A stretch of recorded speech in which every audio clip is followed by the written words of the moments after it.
پیدل تھے، ان کے پاس ننگی تلواروں، عربی کمانوں اور نیزوں کے سوا کوئی اسلحہ نہیں تھا، جبکہ راڈر کی اکثر فوج گھڑ سوار تھی۔ وہ زیرہ بختروں میں ملبوس تھے اور ہر قسم کا بہترین اسلحہ انہیں مہیا تھا۔ ان کے لیے خوراک اور رسد اور کمک کی بھی کوئی کمی نہیں تھی۔ خود راڈر بڑے غرور کے ساتھ قلب لشکر میں پہیوں والے شاندار مرصع تخت پر بیٹھا ہوا تھا اور اس کے تخت کے آگے 2 گھوڑے جوتے گئے تھے۔ راڈر اس متحرک تخت پر بیٹھے بیٹھے اپنی فوج کا جائزہ لے رہا تھا اور اسے احکامات دے رہا تھا۔ گھمسان کی جنگ میں دونوں فریقوں کا جوش و خروش قابل دید تھا۔ نصرانیوں کے گھڑ سوار دستے جب گرد و غبار کے بادل اڑاتے پیادہ مسلم سپاہیوں پر حملہ آور ہوتے تو یوں محسوس ہوتا کہ ان کے سامنے آنے والی ہر شے تہو بالا ہو جائے گی اور مزاحمت کرنے والے مسلمان گھوڑوں کے سنوں تلے کچلے جائیں گے، مگر صحابہ کرام کے تربیت یافتہ تابعین کی سرکردگی میں لڑنے والے بربر مجاہدین اپنی جگہ سے ایک قدم بھی پیچھے نہیں ہٹے۔ ان کی صفوں میں ذرہ برابر بھی رکھنا پیدا نہیں ہوا۔ وہ حملہ آور گھڑ سواروں کو نیزوں کے انیوں اور تلواروں کی دھاروں پر رکھ لیتے اور ان کی بڑی تعداد کو خاک و خون میں لت پت کر کے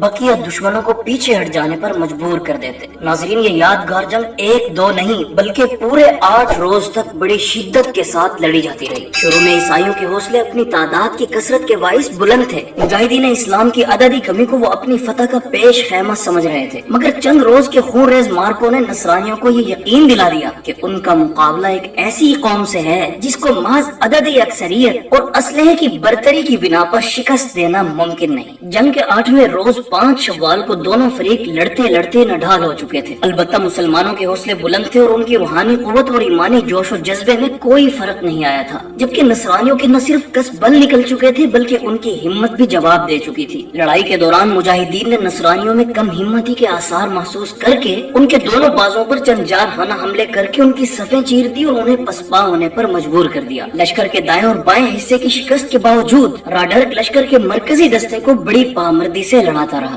یہ دیکھ کر طارق بن زیاد اپنے کچھ جانثاروں کے ساتھ دشمن لشکر کے قلب کی صفوں میں گھس گئے۔ ان کی نظر راڈرک پر پڑی تو للکار کر کہا، یہی ہے عیسائیوں کا بادشاہ، اور اس کے محافظوں کے گھیرے کو توڑتے ہوئے اس طرف بڑھنے لگے۔ راڈرک موت کو اپنی طرف لپکتے دیکھ کر بدحواس ہو کر بھاگ نکلا اور پھر اس کا کچھ پتہ نہیں چل سکا۔ دریا گوڈا لیٹ کے کنارے دلدل میں اس کا سفید گھوڑا پھنسا ہوا ملا۔ اس کا ایک جواہرات سے مرصع زرتار کرتا اور ایک سنہرا موزہ بھی اس دلدل میں پایا گیا، جس سے یہ اندازہ ہو رہا تھا کہ وہ جان بچانے کے لیے دریا میں کود کر غرق ہو چکا ہے۔ راڈرک کے فرار ہوتے ہی دشمن نے میدان خالی کر دیا۔ جب لاشوں کو شمار کیا گیا تو معلوم ہوا کہ 3000 مسلمان شہید ہوئے ہیں، جبکہ عیسائی مقتولین کی تعداد ان گنت تھی۔ وادی لکا کا یہ مارکا اندلس کی فتح کی کلید بن گیا۔ عیسائی اس کے بعد کہیں بھی قدم جما کر نہیں لڑ سکے اور مسلمان دشمنوں کے شہروں کو آسانی سے فتح کرتے چلے گئے۔ وادی لکا کی شاندار فتح کے بعد طارق بن زیاد نے موسیٰ بن نصیر سے پوچھے بغیر کاؤنٹ جولین کے مشورے پر لشکر کو کئی حصوں میں بانٹ کر الگ الگ سمتوں میں بھیجا اور کچھ ہی مدت میں غرناطہ اور مالکہ سمیت جنوبی اندلس کے اکثر اضلاع فتح کر لیے۔ اس کے بعد وسطی اندلس کا رخ کیا اور قرطبہ بھی مسخر کر لیا۔ اس دوران موسیٰ بن نصیر رحمہ اللہ کی طرف سے طارق کو پیغام بھیجا گیا کہ قرطبہ سے آگے الغار مت کرنا، مگر کاؤنٹ جولین نے طارق کو سمجھایا کہ اس وقت اندلس کے سارے شہر خالی پڑے ہیں اور انہیں فتح کرنا بہت آسان ہے، اس لیے آپ فوراً تلیتلا کی طرف بڑھے۔ آخر ربیع الثانی 93 ہجری میں طارق نے پیش قدمی کر کے اندلس کے پایہ تخت تلیتلا پر بھی قبضہ کر لیا۔ یہاں شاہی محل کے خزانے سے مسلمانوں کو گات بادشاہوں کے 24 تاج ملے۔ ہر تاج پر اس کے استعمال کنندہ بادشاہ کا نام اور اس کی مدت حکومت کنندہ تھی۔ اندلس پر اس وقت تک گات خاندان کے 24 بادشاہ حکومت کر چکے تھے۔ ہر بادشاہ کے لیے نیا تاج بنوایا جاتا تھا اور مرنے والے بادشاہ کا تاج شاہی خزانے میں جمع کر دیا جاتا تھا۔ اللہ تعالیٰ کی قدرت دیکھیے کہ اس نے اسلام کی برکت سے یورپ کے حکمرانوں کے یہ بیش قیمت تاج، جنہیں کوئی چھونے کی ہمت نہیں کر سکتا تھا، مسلمانوں کے قدموں میں ڈھیر کر دیے۔ کچھ دنوں بعد موسیٰ بن نصیر نے طارق کو ان فتوحات پر مبارکباد دیتے ہوئے کہا،